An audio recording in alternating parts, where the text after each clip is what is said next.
Today we celebrate the feast of Saint Bonaventure. He was a light in the Franciscan order and both a mystic and a theologian.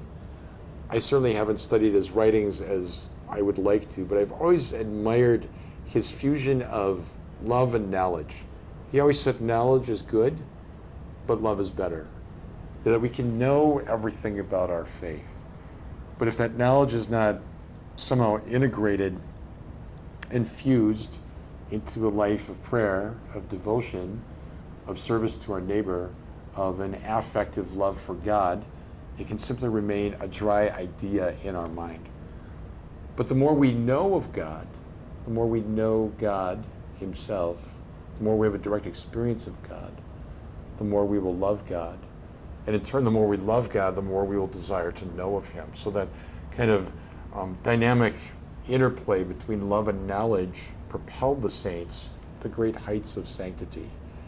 And so Bonaventure, like all the mystics, would say the human soul is going to be purified kind of through a dark night of the senses.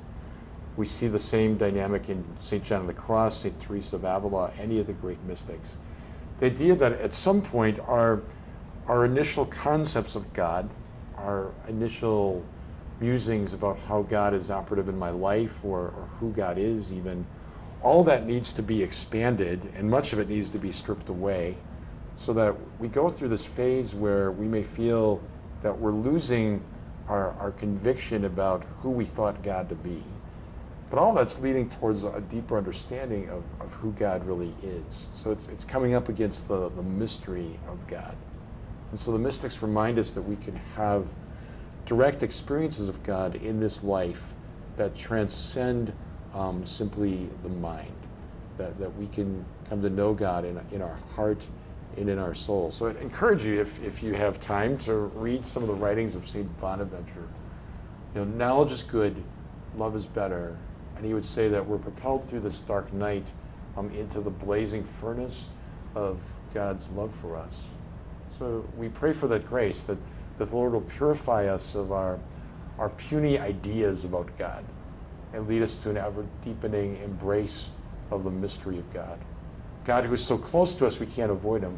God who is so beyond us we can never grasp him. And yet in that push and pull, the Lord leads us to his very heart. So don't ever give up on prayer. Don't ever give up on God's love for you and his providence and presence in your life.